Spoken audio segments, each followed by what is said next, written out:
Is this sweet? I can't tell.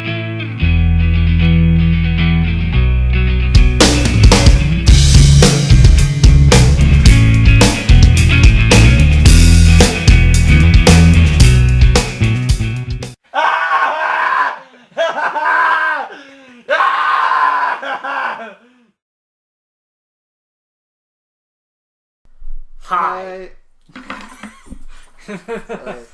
It's like the Ghostbusters trailer. We started talking at the same time. Yeah. I thought you said I was going first. Like I was. Okay, never mind. Yeah. No. I'm not It's okay, we'll figure it out. I'm not that important. Yeah, I don't know. We just kind of wing it. This is our top 10 albums of the 2010s, the current decade.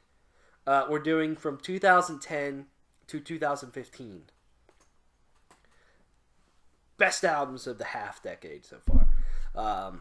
So we're going to just share our top 10. That's about it. You know, That's about really all there quick is to this. before we do honorable mentions. When I was making my list, I was like, what the fuck are people saying that there's no good music anymore, man? Jesus. Some fuck. phenomenal music in the last. There's too much good music. It's great. I love it. So yeah, let's just throw out a couple honorable mentions. Albums that just missed the cut of our list. What do you guys got? You had one or two, I had one or as two. I recall. I have Nightmare by Avenged Sevenfold. I genuinely really like that album, but the only bad eggs so far away. But other than that, it's probably, in my opinion, I think it's the best Avenged Sevenfold album. So, and then my other one is fuck. I mean, it's part of the reason because I didn't look it up on my list. The most recent Machine Head album. What was that? That was Bloodstone and Diamond. Bloodstone and Diamond. Yeah. That one. I like that. Is that the one with Locust? No. on it? Or is that the album name Locust? Yeah, okay. album name. I was thinking something. Yeah, so those are my two honorable mentions because those are two really good albums. I just had one. It was the album Singularity by the band Northlane. Came out in 2014. It's not just one of those albums that's like heavy. It's kind of distinctly heavy.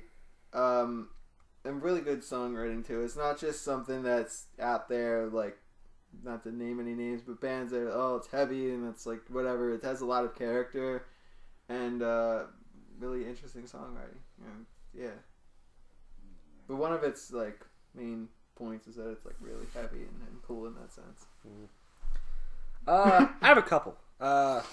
First one is Holy Grail with Ride the Void. Did not make my list. Oh, I'm surprised. But that is a great fucking album. Abysmal Dawn with Leveling the Plane of Existence. Exodus with Blood In, Blood Out. Machine Head with Locust. Dark Throne I called it. with the Underground Resistance. Aglock with Marrow of the Spirit. Glory Hammer with Rise of the Chaos Wizards. Beyond Creation with Earthbound Evolution. And Between the Bam. And Super Collider. With Parallax, cool. too. Yeah, also Super Collider. Yeah, I Super saw Collider. that. Actually, fuck you, man. That's my number one. I've seen it with my own eyes. Yeah. But Between the Bam. Parallax 2. Just missed. Cool. Those albums, to me, really stood out. Those albums that I was, like, very much considering to put on this list. So, but they did not make the cut. Let's dive into this pussy. Yeah. The chick is on the bed, like Luke right now, with his ass wide up in the air. Yeah, What? let's lube up Luke and fucking. I don't know what I'm saying. What's your fucking list? Me. Yeah, you. Mine. Alright, let's start off at the bottom and go to the top. Or are we starting Started off from the top? bottom, now we're here. Yeah. We're not here yet. Nope. We're at the bottom. Yeah. We're just Alright, starting. well, I'll go from like my... I mean, you climb a mountain Number from starting 10. at the bottom. I'm niggas. starting... Not if you get dropped off at the top. By what, a fucking helicopter? Aliens. Dickhead. I'll start at my number 10. All these albums I like a lot, and I was struggling to order them. So basically everything up until... I would say the top 4 can be rearranged, and I could possibly get on board with most of that. Because certain albums cancel each other out. It like, oh, I like this better than that, but this is, you know. So to start off, I have in 2014 Counterparts, The Difference Between Hell and Home. This was a really one of probably my favorite. Well, it was probably my most listened to album of 2014. It was a album of the year. Yeah, and I kept listening to it in 2015. Had a lot of carryover, a lot of meaning to it. That wasn't. It had like the music was really enjoyable. I thought it had a lot of depth to it, so it wasn't something that had depth and the music wasn't there, or it was cool music, but it wasn't like it definitely capitalized on both sides of that, and it was. I listened to this album for months and months and months, and it finally, you know, I just found something else to listen to, but it wasn't getting old for me whatsoever. I thought this album is definitely well-rounded in that sense. The next album I have, I got the date wrong for this one. I changed this one. I had Title Fight's newer album, Hyperview, but then I changed it to Floral Green. I think that came out, I want to say 2012. The reason I picked Floral Green over Hyperview is that Hyperview is a very good album. But going back to Floral Green, actually it may have been 2013. I could be wrong. No, I think that was 2012, yeah. Maybe 2011? 2012, I think it was. The reason I picked this album over Hyperview is because, again, a lot of the same things with Counterparts was that this album had a lot of interesting music that I liked, while having a lot of lyrical and emotional depth. But one thing about this album, I thought it was very fun to listen to. But both these albums were very dark in a sense, lyrically, and I don't know, just something very compelling about them. The next album I have coming at number 8 it came out in 2013. It was the Black Dahlia Murders, Ever Black. To me, I don't listen to a ton of death metal.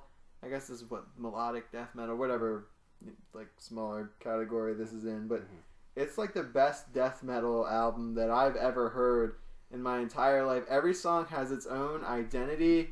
Yeah, it's just something that it was just amazing. Like I said, I could rearrange these, so this could honestly go up to like number 5. It's just I like all these albums the same. If we were talking about in terms of like musicianship and what's the best album, not just the one that I like the most, this would be probably top 3.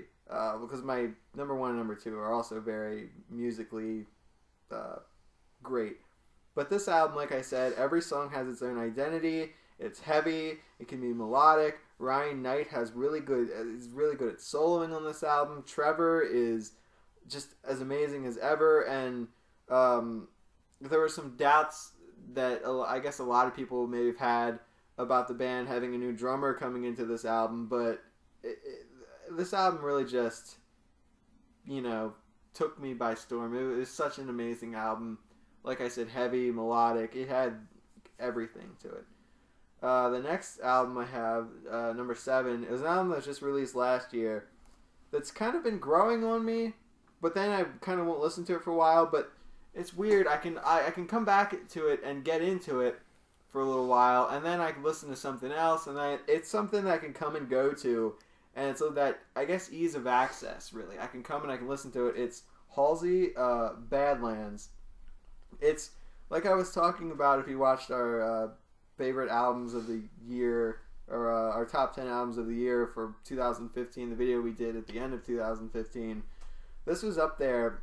I liked how this album was like, I don't know if I would say I really enjoy pop music as much, but more a genre that's known as indie pop is more, it's not necessarily Katy Perry and Ariana Grande and things that are big and pop, but it's pop in a sense that it's catchy, it's written well, but it explores a lot of things that may not be in a pop song. It's a lot of self-analysis, a lot of, depth to it. And that's, I think, is a theme through a lot of my albums. They have a lot of depth to it. But I like Halsey's album Badlands because it was one of the most catchy albums I've ever listened to. A lot of, like I said, lyrical depth again. I feel like I'm repeating myself at this point. I mean, I am, but just an awesome album. The next one I had came out in 2014 is Paris, White Noise. And this is the first, I think this is really kind of the only rock album I have on the list. Maybe Title Fight is kind of hardcore and such, but it's like electronic rock, which is a weird combination, and it could be bad because a lot of bands that people like that are rock that take on an electric sound, people think, oh, you know, it's different, I don't really like it. But this band, I just found out about them last year, early enough last year. This album came out in 2014. Otherwise, it would have been very high up on my top albums of last year, but it came out in 2014. Extremely catchy, very fun to listen to. It's, I don't know, it's a lot of, it's not just, it's a very good combination of rock and like rock and roll and electronic music, and again, just a very catchy album. Not trying to like, you know, go on forever about some of these things.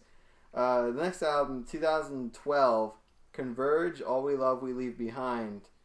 This album I thought was the most suitable to be at number 5, and like I said, all these could be rearranged, but Converge is a band that is very, I don't know, they're very different. I mean, they're not unlike some bands when you get deep into like hardcore and punk rock and stuff, hardcore punk, but they're a very different band to me. I think I don't know. I really like the music. I like the aggressive kind of music that they write, while some of their lyrics are very, I don't know. It's kind of philosophical in a way. I don't want to say philosophical like it's intentional, but it's some things of, you know, just seeing things in a different light and hearing someone sing about it or yell about it. It kind of makes you think about yourself and look at things differently and try to experience things from a different view. Like the title track, All We Love We Leave Behind, is something that, I don't know, it kind of inspires one to maybe look at their own life a bit and just see, and it's very relatable. But I think the biggest thing that my favorite thing about this album is just how aggressive it is, just how hardcore it is, how hard hitting. And I mean, they have a song like Glacial Pace, which, you know, fittingly starts off with a very, you know, slow pace to it. You know, it's build up. I mean, they have Aimless Arrow, songs that just hit you right from the go, and they have just weird, catchy songs, just weird riffs that maybe you don't hear that much anymore, that are just kind of like, oh, that's kind of like rock that's sort of southern rock inspired, but it's in like a hardcore punk metal band. Now my top 4 favorite albums of the 2010s, I kind of had a bit of trouble organizing these two. I think number 4 it came out in 2013, was Pure Heroin by Lorde. This album really took me by surprise. It's one of my favorite albums, I think, of all time. It's catchy. It's, again, like I was talking about earlier, different than pop. I mean, Lorde came out and it was just different than everything else on the radio. And not that she started things, as in she really changed the way everything was done, but she definitely brought on a new kind of trend with music that you see a lot of artists trying to do now. Not like I'm saying they're copying her, but when you look at just listening to the radio every now and then, driving somewhere, you hear like Selena Gomez on the radio, and I'm like, oh, that kind of reminds me of like Lorde's style a bit. You hear Ellie Goulding, I'm thinking that's kind of reminds me of Lorde a little bit. Like, I see a lot of things that maybe Lorde didn't start, but definitely, what's the word? Popularized. Changed. like I don't want to say revolutionized because that's a kind of a big word, but definitely took and made it her own. And I see a lot of artists doing that now, and it was very individualistic. I think a very individual album that was awesome. It wasn't big in terms of like I was saying earlier, like Katy Perry has big music and Rihanna has big like dance music. It was very reserved and cool, and I really liked it. Obviously. Number 3 is this album came out in 2015 by one of my favorite singers, Lana Del Rey. It's Honeymoon. It's just a very, and I think Lorde could have been, some of her music I listened to it, I'm like, well, she definitely could have been inspired by Lana Del Rey in some sense, because Lana Del Rey is kind of, maybe not the OG, but she takes something that kind of has fallen off the map in the last few decades and has really brought it back. This kind of like, I just see her fitting so well in like a 1940s club somewhere, just singing soft music that's not super loud. It's very relaxing. It's just, she has an amazing voice, and I mean songs on this album like Religion, it's just amazing. And Swan Song and High by the Beach, where she just sings about getting high by the beach, but it's enjoyable, it's hypnotizing, it's, I don't know, it's a really relaxing album to listen to, but enjoyable, creative, and it just works. It's one of those it factors that it just works. Now my top 2 that I knew these were kind of set in stone. Number 2, I have 2012 album Between the Buried and Me, Parallax 2. This is going to kind of sound weird because my number 1, I just can't help but say this is in my opinion, the greatest progressive album ever written. It goes all over the place. It is catchy. It's heavy. I mean, just the writing on this album. And I know maybe sometimes bands are like, oh, well, it's writing lyrics, but the writing in this album, writing a story, I mean a huge story. I love the continuity of all the songs, how a song never really ends. It's really one big track until the end of the album. Nothing really ever ends, but each song can be listened to on its own, and I remember this part, and all of the just amazing things in this album, how weird it gets, how sci-fi it feels, but then it comes back to have just, dare I say, normal riffs that are just really enjoyable no matter who you are. This album goes to so many different places, and I personally think it's the best progressive album that I've ever heard. Which is going to sound weird, because my favorite album in the 2010s is an album that's grown on me so much to become one of my favorite albums of all time. It's the Contortionist with Language. Wow.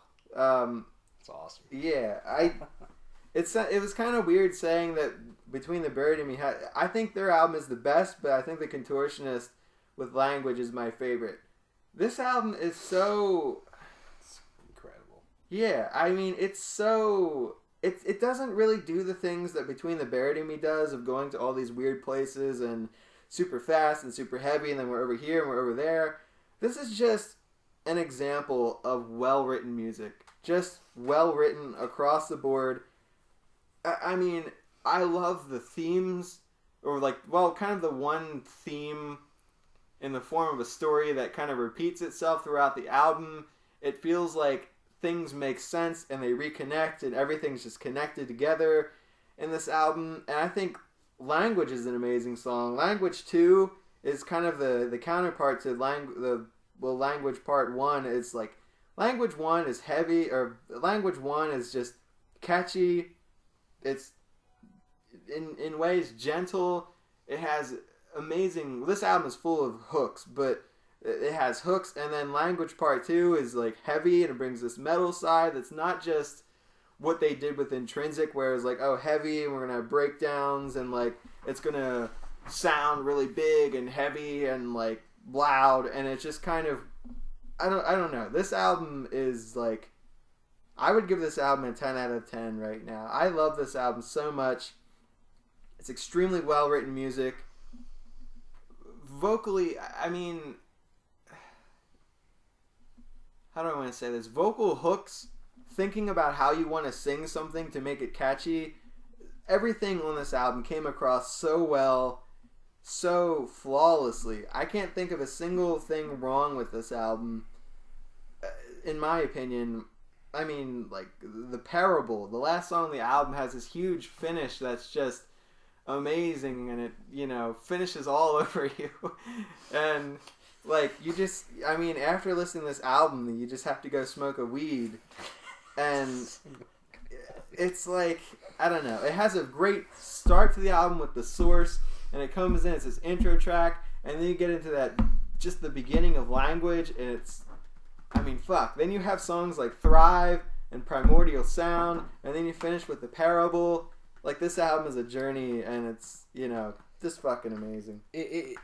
That band is completely different with their new vocalists. Yeah, now. Like, Exoplanet and Intrinsic, yeah. I mean, I love those fucking albums, but they were, like, big and loud. Oh, we gotta have breakdowns and all this stuff. And now they are a totally different band. And every time I play that album, and Language starts, Language 1, with that guitar, just gets me. Yeah. Every time. It's kind of like it's fucking amazing. Fuck. I feel stupid forgetting it. What's the second song off the Parallax 2? You know what I mean, though, when it starts out with that riff, like... I haven't listened to Parallax in a while, it's but yeah. Like, just one of those memorable things that's like, fuck, I have to listen to this song now. Yeah. I just think the songwriting is so flawless on this album. They brought in Michael from, what was it, Last Chance to Reason? Yeah. They were great, too. Yeah. I mean, just damn, dude. Yeah. An amazing fucking album. Yeah. Rock, paper, scissors.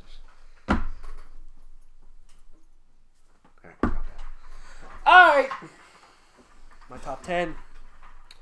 Number 10, I have an album that just came out last year. Iron Maiden with the Book of Souls. This album is just... It's fucking beautiful, man. I seriously...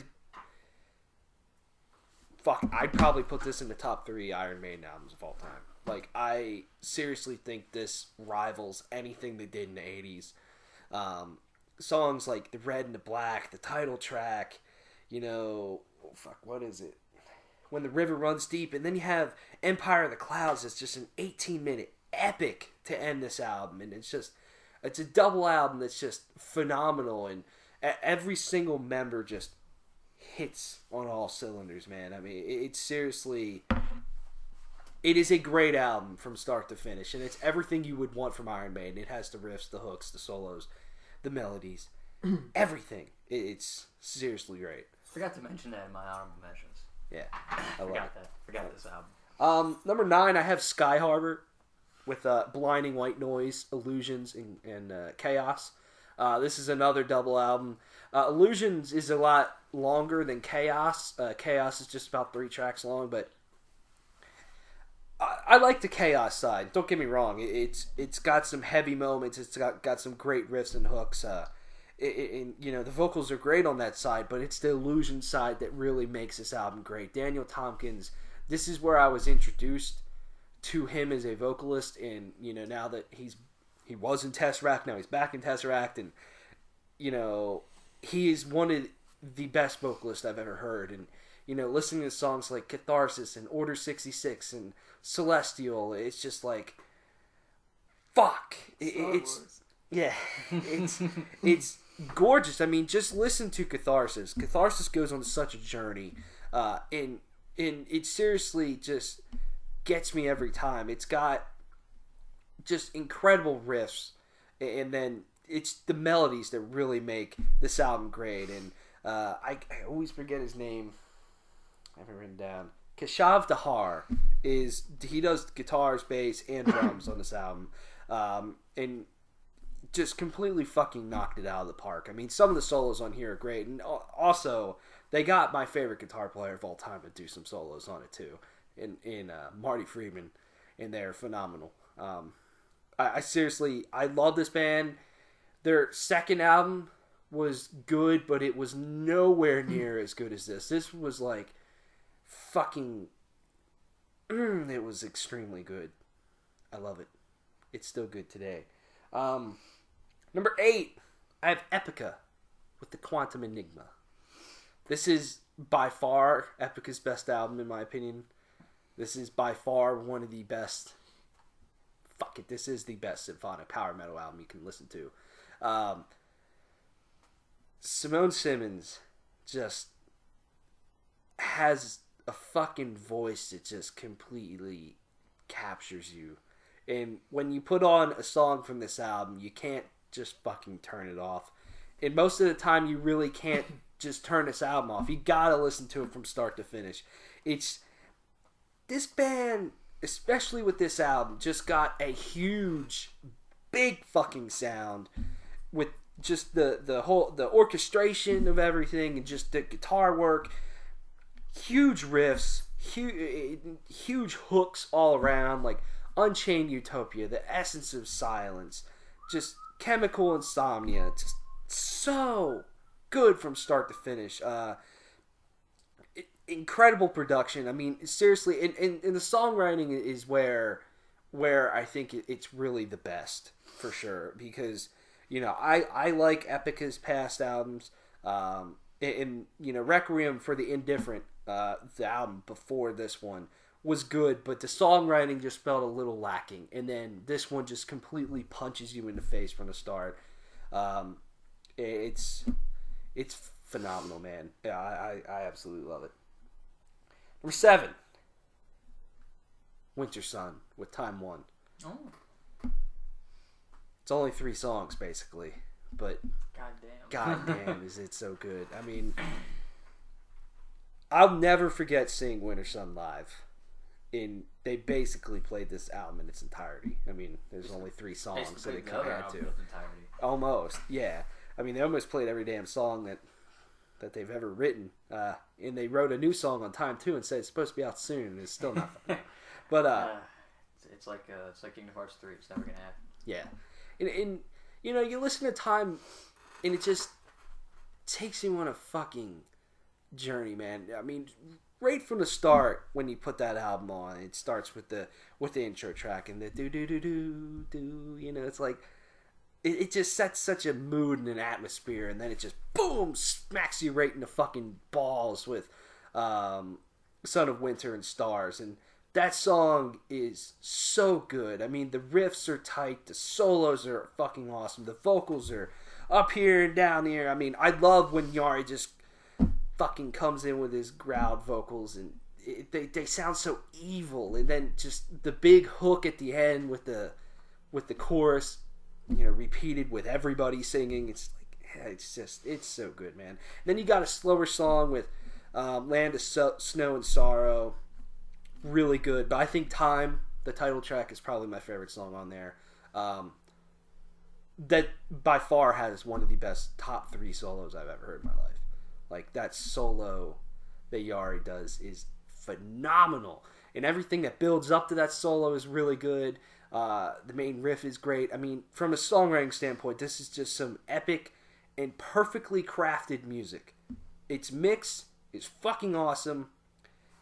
I don't know what Yari's saying, how he can't fucking produce music, because it's really, really good on here. I mean, you can just tell that it took and obviously it did, took a very long time to write this album. And the results are well worth it. But just put more music out. That's all I want. Number 6, Killswitch Engage with Disarm the Descent. You forgot that. I did. Man, I love this album. I like I said, I always go back and forth between like Alive and Just Breathing. In probably this album, I love As Daylight Dies, but I just think these 2 albums stand above it a little bit. But every time I listen to this album, this is why I'm still kind of a little bit disappointed with their new album, because this album sets such a high bar. You know, Jesse Leach returns, the band feels so rejuvenated. It felt there was such an energy to this album, and I think this has some of the best choruses and hooks from a vocal standpoint. Jesse Leach obviously grew so much as a vocalist in the 11 years that he wasn't in Killswitch Engage, and then just the riffs are so good. The melodies are great. You got a tribute to the Fallen. One of my favorite songs is "You Don't Bleed for Me," and just "In Due Time." I mean, there's just so many. Yeah, that's a good song. It's so many incredible songs on here, and it just felt like everything really came together. The riffs were tight. It had a ton of energy to it. The melodies were just perfect. The solos were fucking sort of. I love the solo in Due Time. I mean, Adam D just completely knocks it out of the park in terms of songwriting on here, and it's a perfect metalcore album. And I don't know. It's going to be really hard for Killswitch Engage to ever top this album to me. Number 5, I have an album that Sam had, and that is The Black Dahlia Murder with Everblack. Dude, I don't know if I'll ever forget listening to this album for the first time. I mean, it was such an experience. I like their most recent album, Abysmal, but this sets the bar so high for the Black Dahlia Murder that I don't know if they'll ever fucking top it. I mean, from the start of their career, they just kind of got better and better and better up to this point, and this is like the peak of the Black Dahlia Murder. It's just every time I listen to like Go to Departure, that solo just completely fucking rips your face off. And there's a note that Ryan Knight hits on there that just completely makes me cream every single time. And I've listened to that song over and over and over and over and over again. It's so good. And I love just how big and evil the title track sounds when it gets to the chorus, and Trevor's just fucking singing into the Ever Black, and it's like fuck. The guitars are just so big sounding there, and then you have probably one of the heaviest songs I've ever heard, and that's Phantom Limb Masturbation, and just the middle section where the guitars get a little bit more chuggy, and it's just the guitars, and then the drums just pop in with a very slow blast beat, and it's just seriously incredible from fucking the first note to the very last note. I mean, these are the 10 best songs that the Black Dahlia Murder has fucking written, man, and it's great. I mean, I feel this is the peak because Ryan Knight and crew on the guitars just have the best guitar riffs on this album, and then his solo work I feel is the best on here. On Abysmal, I felt it just didn't feel as strong, and on here it's just every solo just was incredible. And then Trevor, he kind of always does what he does, but it felt like his transitions were better on here. He had a lot more variety to him. He just sounded the best, and it's one of the best melodic death metal albums ever. Probably the best, actually. Number 4, I have one of the best thrash albums of all time, and that is Creator with Phantom Antichrist. Man, I don't even know. This is one of the best. Like I said, this is one of the best thrash albums in a long time, and thrash in the early 2010s, I felt had a pretty big revival in terms of a lot of new bands and old bands returning. And I feel out of every band that put out an album, this album just tops it. It tops Testaments to Formation of Damnation. It tops Exodus with Blood In, Blood Out. It tops Overkill with Ironbound. it's this album is so pissed off, and it has hooks to it. I feel vocally this is the best album that Miley Petroza has ever done. I feel this is the best solo work. I absolutely adored the solo in From Flood into Fire. It's super good. I mean, the guitar harmonies on here are great. And then there's just some fucking thrash like anthems on here, man. I mean, the title track is great. United in Hate, Civilizations Collapse. I mean, it's Creator at their finest. And even if you go back and listen to like 80s Creator, it's hard. It's honestly hard to listen to Creator and not listen to this album. And, you know, it's been a long time. Creator hasn't put out an album since. And, you know, who knows what's going on, but I can see it probably being pretty frustrating to top this album. Oh, yeah, you know, the pressure is sky high for this band. And this album kind of came out of nowhere. I remember it came out of nowhere in terms of I didn't expect it to be this good. I don't think a lot of people did. And then it was like, wow. And then all of a sudden everybody's fucking talking about Creator. And I remember listening to this album. I first listened to this album after our Six Flags trip with school. I got home, jammed the shit out of it, and then reviewed it at like fucking 1 or 2 in the morning. It was great. This album is great. One of the best thrash albums. I would honestly probably put this up there with, like, you know, Master Puppets, Rain and Blood, Rust in Peace, stuff like that. So yeah, number 3, I have Haken with The Mountain. I jammed this album earlier in the week because I knew we were doing this listen, and it's been a while since I listened to this album. When this album first came out and I first heard of this band, I listened to it, I was blown away by it. I showed you were blown away by it, and you know, I listened to it for a very long time, and then I just didn't listen to it. So I revisited this album, and I was like, yep, still one of the best albums that I've ever heard in my life. You know, you have the Atlas Stone that is just a journey. This whole album is a complete journey from start to finish. I love Ross Jennings' vocals on here. I mean, what a talented vocalist to just do all kinds of weird shit.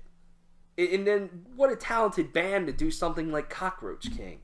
You know, I mean, it's one of the most original things that I've ever heard. You have something like Cockroach King in the beginning with the vocals. You know, you have one vocalist, backing vocals, kind of doing like a rhythm, and then you have Ross Jennings doing the verse, and it's like, wow. I mean, it's just, it blows you away. And it has, you know, just an incredible chorus, awesome solos in that song. And then you have something like Because It's There, which is completely like the opposite. You know, it's something that feels a little bit like Gregorian chant type stuff, and it's such a beautiful song.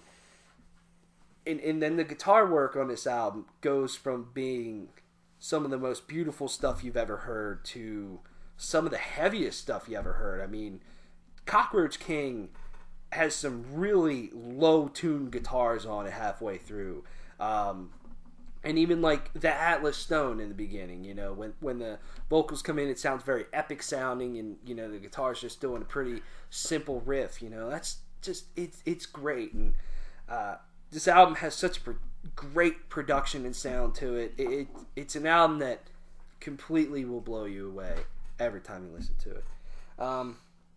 Number 2, I have what I consider to be one of the just greatest fucking albums of all time.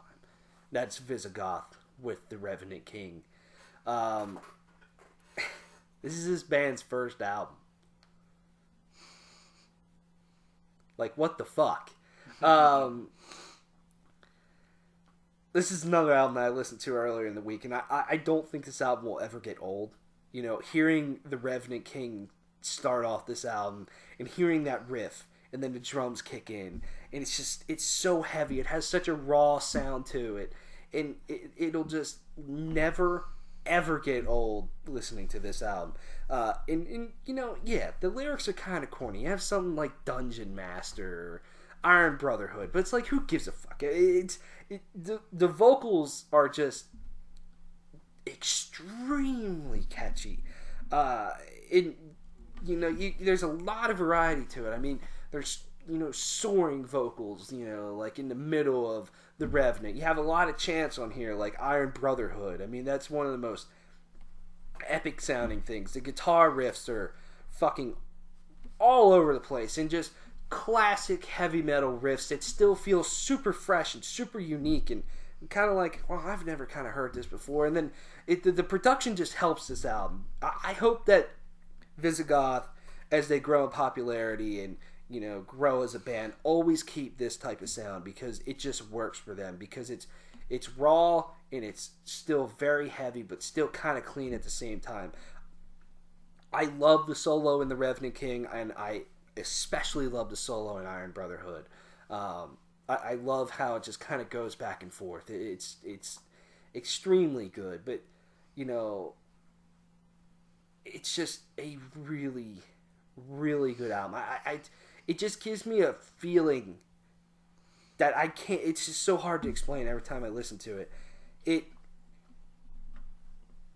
It's a literal masterpiece to me of fucking music, and it's metal perfected. It's kind of like their influences are all over the place. You have doom type of stuff, you have thrashy stuff, you have more just classic stuff like Iron Maiden, Judas Priest, and they combine them in such a unique way. I really love this album, man, and this band needs to just fucking conquer the world, because they totally deserve it, because they are great. My number one album is my album of the year from 2015, and it's a little bit of a cheat, but it's a triple album, but it's a fucking flawless triple album, and that is Swallow the Sun with Songs from the North 1, 2, and 3. So the first album is more traditional Swallow the Sun, kind of, got some doom in it, but it's more upbeat. It's just heavy, extremely melodic, very good mix of clean vocals and more guttural vocals. The second album is all acoustic, and then the third album is straight up just very depressing doom and very heavy doom, and all three of these albums are perfection. I listen to this album all the fucking time, what feels like religiously. This band, actually, but especially this album, because there's so much music here. There's so much variety in every song, and then every song just feels extremely distinct. And then if you're feeling, it's a fucking rainy day, I want to listen to something a little bit slower and more beautiful, listen to the second album. I mean, you have the title track I adore. Autumn's Fire is one of my favorite songs of the album. The acoustic side of it is phenomenal. I mean, Miko's vocals are great, all clean vocals, and it's just gorgeous. The first album has songs like Room and Shadows and 10 Silver Bullets and Lost and Catatonic that have great choruses and just some of the heaviest stuff. I mean, the opening of Room and Shadows is incredible. Just a very simple breakdown like rhythm, and then just great leads over top of that to just kind of blow you away. Same with 10 Silver Bullets. And then the last album, my favorite song on there is Empires of Loneliness. That album I feel is the most challenging one to get through, but when you just let it totally engulf you, it really blows you away. I think this album, like I said, is perfection. This is one of my favorite albums of all time, and I don't see... It'll be really hard for any album to top this album the rest of this fucking decade to me. Like, this, it's that good. And I encourage everybody to check out Swallow the Sun because I feel there's something there for everybody. So yeah, it's my top 10 albums. I drew a take on you. Wow, that's actually On your nice. fucking phone there. Wow. Nice. It's my rendering of your ass. That's what you did in your spare time. Good job. That's awesome. Yeah. I'm calling a quick audible. In addition to a couple. Whoa! Are we allowed to do that? This is serious Couldn't business. think about that because including Iron Maiden. It's into this. Because since I did seriously forget about one album, I'm throwing what was my number 10 in my honorable mentions, which was Royal Blood's debut album. I'm throwing that in my honorable mentions. They're just a good, a two-piece band, surprisingly, that, I think it's just a good look at, hopefully where rock's going and just unique sounding music. And since it's not part of my list, I'm not going to spend forever on it. But my number 10, I have Everybody Wants by the Struts. This is a band that kind of snuck up probably until this January. I kind of really got into this band. They had, over like last year, they had the one big song, Could Have Been Me, that, blew up over the radio. And it's weird that this album came out in 2013. We can pause for a second. That would be like if you and I had a child. Oh, God. It really doesn't look like that. Yeah, I see that. And then when I kind of really noticed the Struts was when they put Kiss This out, and that kind of blew up on the radio again right around January. And this album's just a good old school rock and roll album. Like, if you want to listen to a rock album that kind of is reminiscent of like the Rolling Stones in the 60s, this is the album to listen to with like the two songs that I mentioned. Put Your Money on Me is a funny, kind of 60s like sex, drugs, and rock and roll style song. And again, another song, Dirty Sexy Money, is a fucking great song. And it's just a fun album. It all just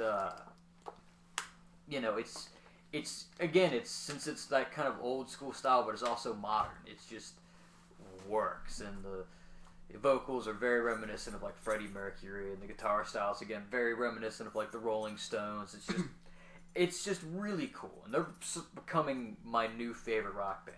I mean, especially since what happened with like Hailstorm in the past year. These guys are like my new favorites now. So, number 9, I have Iced Earth, Plagues of Babylon. This was my album of the year in 2014, and this album is I still listen to a lot of this album all the time. I mean, the title track is one of my favorite Iced Earth songs of all times, and that song just goes. And I remember explaining this way back when.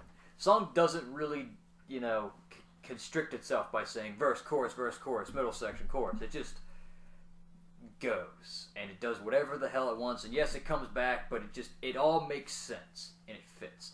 And that kind of like all the other songs on the album, Cthulhu is another really good song. If I Could See You Now is one of the best Iced Earth ballads,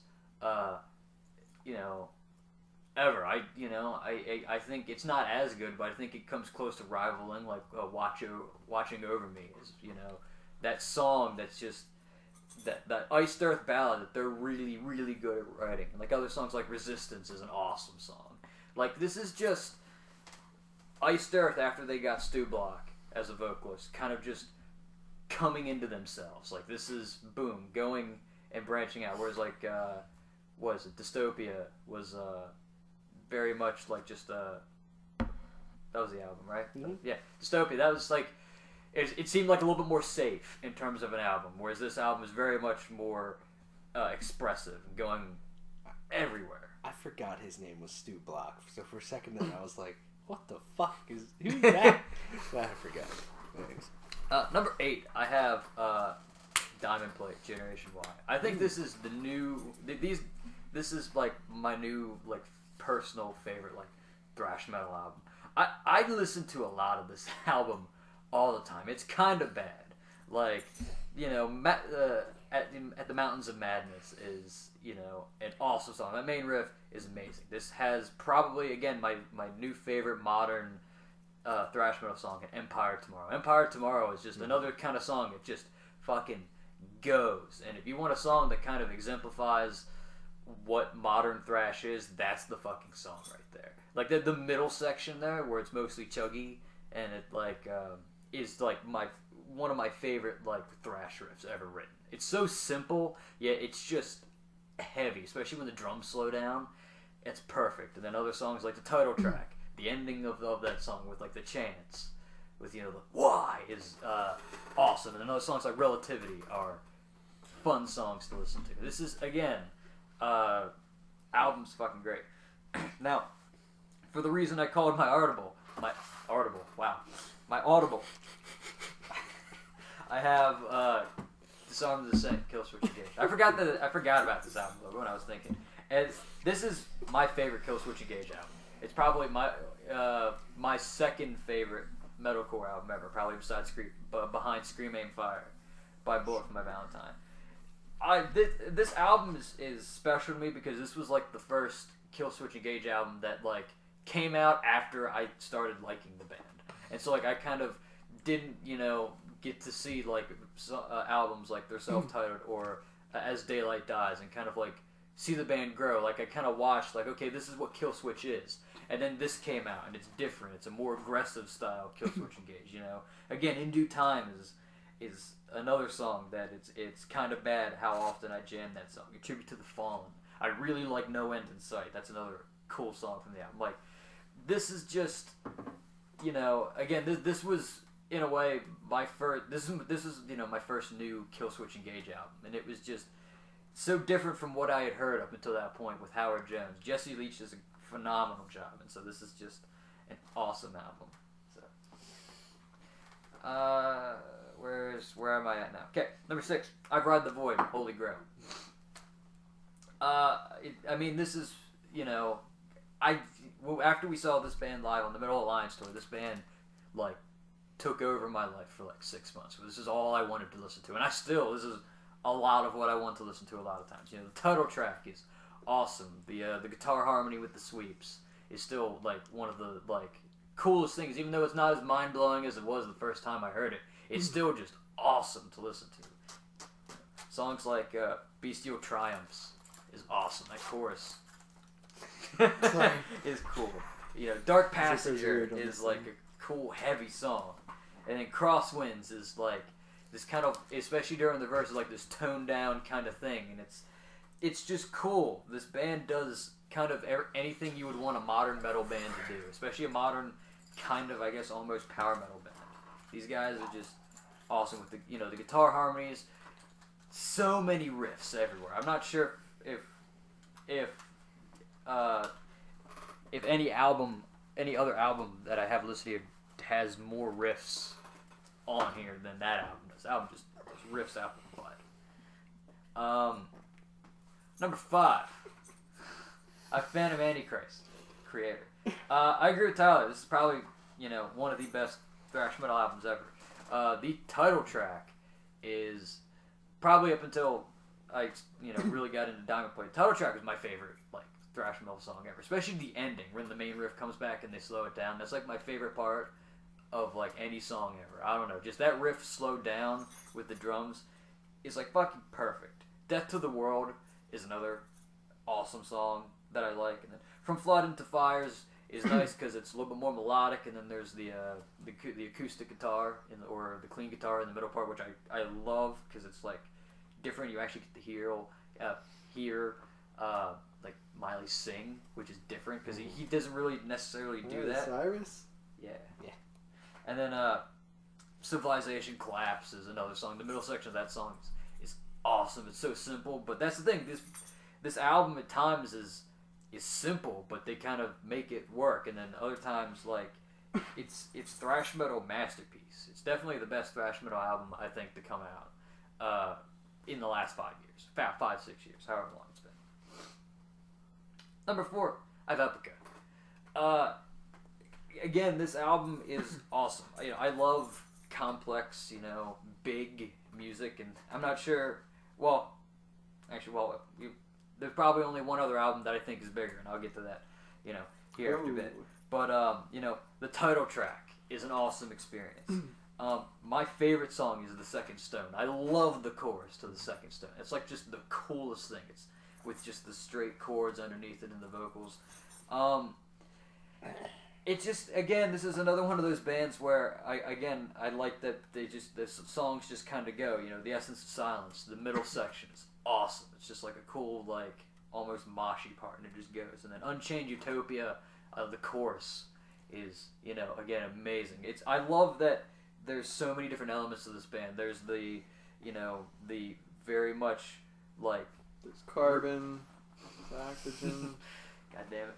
There's like the like the riffage side of this band, and then there's the very like melodic, almost operatic side. There's the symphonic side, and then like it's weird. Like at times, listening to Simone Simmons sing, it reminds me of like show tunes and like on in like a musical or something. Like that's how good of a voice she has that she can kind of go off and do that if she wanted to. Number 3, I have Visigoth with the Revenant King. Again, everything Tyler said, so I'm not going to try to ramble too much. But this album is awesome. I mean, it was my favorite album from last year. Probably my favorite song is Dungeon Master. Like, the song just... well, actually, no. I take that back. My favorite song is from the Arcane Mist of Prophecy. I think that is probably one of the best metal songs ever written. I just fucking love that song. It goes everywhere. You know, there's the Doom at the end. It's very Iron Maiden. The intro is almost kind of like, I would say like symphonic in a way. And then then there's clean parts, and it's like a 11, 12 minute, I think, masterpiece. Like I said, it's probably one of my favorite metal songs ever. The title track is fucking incredible. You know, with the whole middle section and the solo is like, that's my favorite solo from the album, is in The Revenant King, and it just kind of moves, and it all makes sense. Nothing seems forced. And then, like I said, Dungeon Master is a great song. I love Mammoth Rider is another really fun song. Their cover of Necropolis, which is I'd never heard before then, but that song's fun to listen to. Iron Brotherhood is, you know, the ending chorus is fucking amazing. This album, it's basically like the best things you could want from metal, all put into a singular album. Number 2, I have Haken, the Mountain.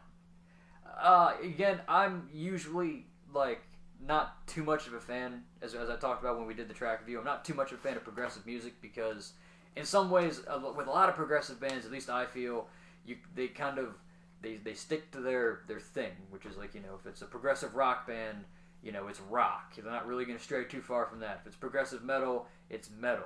It's not going to stray too far from that. Haken does whatever the fuck they want, and that's perfectly fine. Like, the Cockroach King is a perfect example of that.